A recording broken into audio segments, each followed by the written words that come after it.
My fiancée wrote in her bridesmaid's chat. I'll say yes for now, but everyone knows I'll leave him eventually. She didn't realize I was in the thread. I replied, make eventually today. Then I sent it to her parents, who were funding the wedding. It's funny how things unfold. You can dedicate years to constructing something, carefully placing each piece with precision, only to realize the entire base is flawed because of one errant text message. For me, that revelation hit on a Tuesday evening, a month before my wedding, in a group chat named Bridal Squad. Let me paint the picture. I own a company that crafts and installs bespoke home entertainment systems and smart home setups. I value sleek designs, flawless wiring, and functionality. My fiancée, Emily, was meant to be the final, perfect piece in the puzzle of my life. Her parents, Richard and Ellen, were funding our lavish, six-figure wedding. They were affluent, old-money folks who viewed this event not just as a union, but as a grand societal milestone, a crowning moment for their daughter's privileged existence. I respected Richard and Ellen. They were kind, honorable people who embraced me as part of their family. They took pride in my business, appreciating that I'd built it from the ground up. Yet, they subtly but persistently reminded me they were covering the entire cost of the wedding. Their only daughter was getting married, and they wanted it to be the event of the season. Emily reveled in it all, the gown fittings, dessert samplings, and countless sessions with the wedding coordinator. She thrived in the spotlight. I was content to let her shine. I was marrying her, not the spectacle. Now, about that group chat. A few months back, Emily's maid of honor, a woman named Sarah whom I couldn't tolerate, set up a chat for the bridesmaids to organize the bachelorette party, bridal shower, and related events.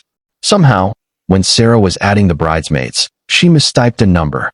Instead of including one of the bridesmaids, she accidentally added me. My number was just one digit off from another girl's. It was a fluke, a 1 in a million error. For months, I was an invisible observer in their chat.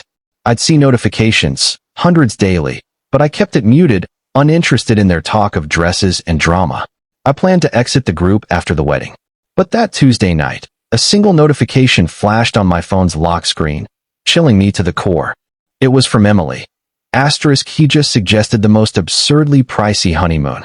I'll agree for now, but we all know I'll ditch him eventually. Asterisk, I stared at the screen, the words not fully registering. It had to be a prank, some dark, sarcastic bridal humor I wasn't meant to see. I unlocked my phone and opened the chat for the first time. My heart thudded heavily as I scrolled up. There it was, not one message, but months of them, revealing a hidden, deceitful side of my fiancé. Asterisk, are you sure about going through with this? You could still back out. Asterisk, are you crazy? My parents would lose it. Besides, it's not permanent. It's just temporary. Asterisk, another bridesmaid, Claire, chimed in, but you don't love him. Asterisk, love's a big word. He's dependable, steady, secure. It's a solid starter marriage. I'll give it a few years, let him clear my student loans, then move on to someone more thrilling. Asterisk, what about the house? He's planning to buy one after the wedding. Asterisk, perfect. A decent divorce settlement will be a great down payment for my own place. Asterisk, I kept scrolling, uncovering dozens, hundreds of messages, a cold, calculated scheme to exploit me, using our marriage as a financial stepping stone.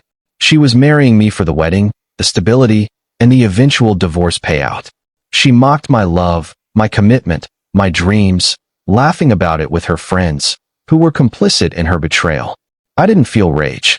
Instead, a cold, clinical detachment settled over me, like a doctor examining a malignant growth on a scan. The diagnosis was unmistakable. The only solution was to remove it entirely. I scrolled to her latest message about the honeymoon, where her friends responded with laughing emojis and supportive remarks. My fingers moved deliberately as I typed a single, concise reply into the chat, my only message to the bridal squad. Make eventually now. Then I captured a screenshot of the entire conversation, a detailed record of her treachery. I attached it to an email addressed to two people, Richard and Ellen, her parents, who were bankrolling this sham of a wedding.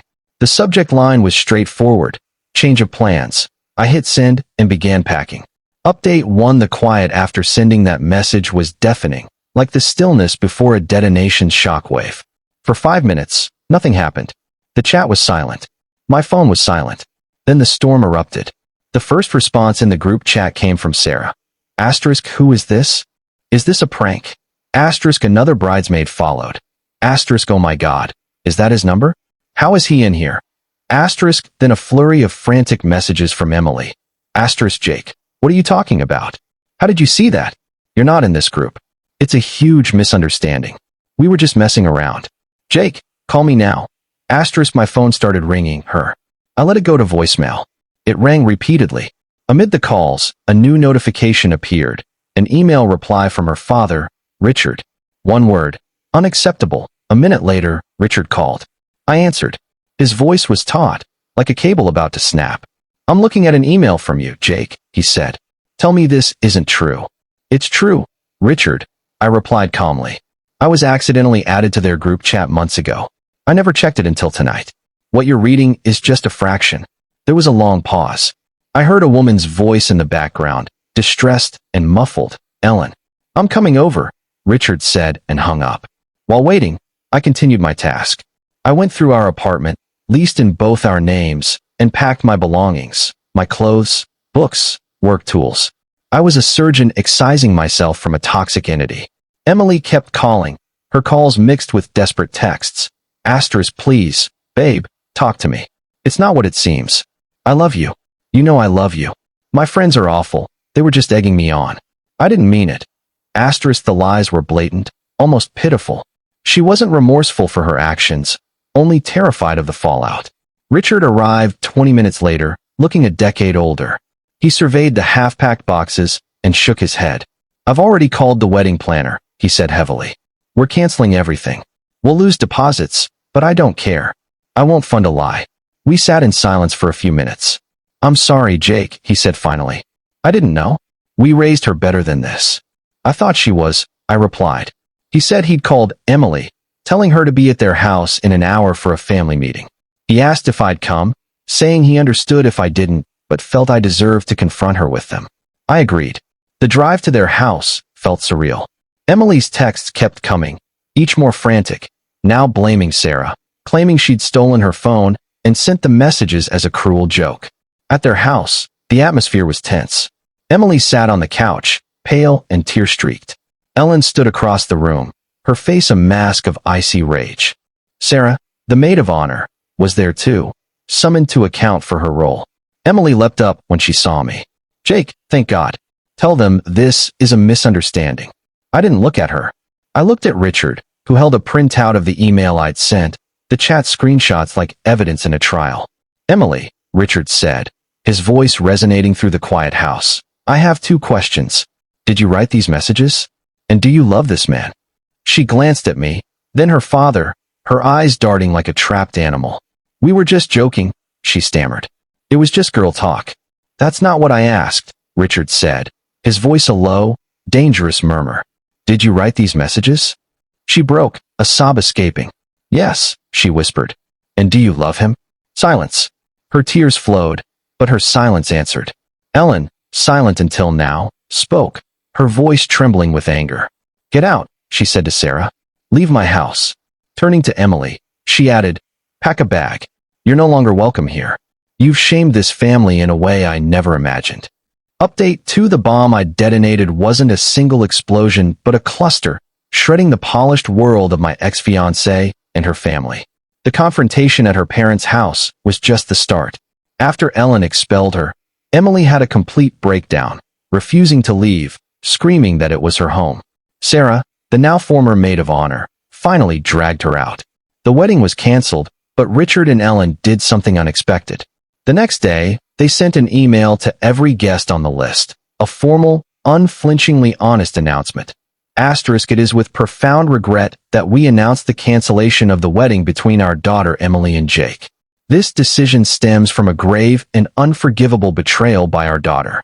We apologize for any inconvenience and extend our deepest apologies to Jake, a man who showed our family only kindness and respect and deserved far better than the deception he received. Asterisk, they didn't just cancel the wedding.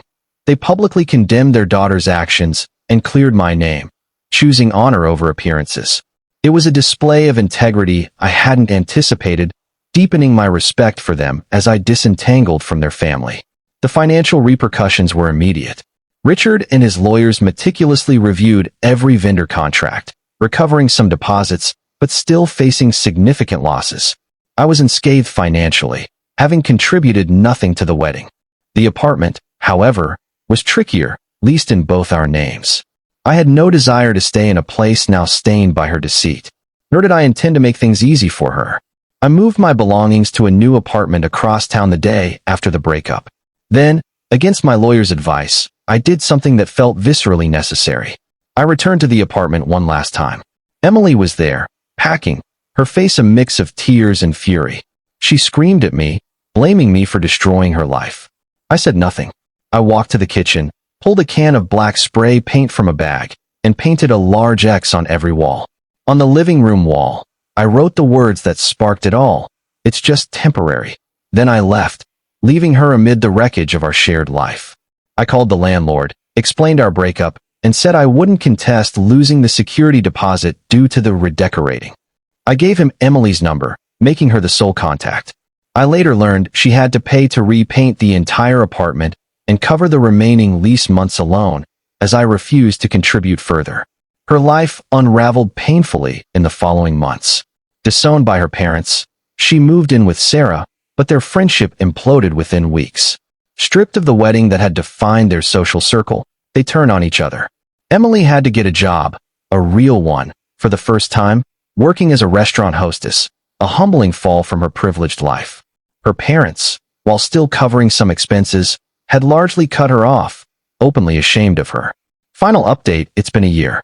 I'm in the living room of the house I just purchased, a stunning place with a spacious yard and a workshop where I can finally craft the furniture I've always wanted. My business is flourishing. My life is calm, stable, and wholly mine. I've kept a polite relationship with Richard and Ellen, dining with them occasionally. They remain deeply embarrassed by their daughter's actions and treat me with a kindness that's almost heart-wrenching. I think they see me as the son they wish they'd had.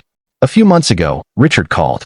They were selling their large family home to downsize, the scandal having strained their social life. They wanted a fresh start. He asked if I'd be interested in buying some of their furniture for my new house. I visited their home the next weekend, a sad, hollow place filled with boxes and memories.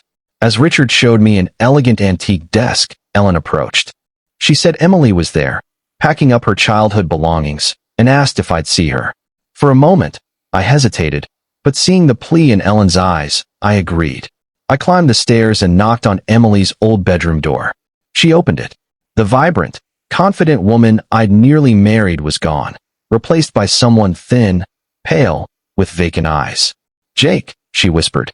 We stood there, two strangers who had once vowed eternity.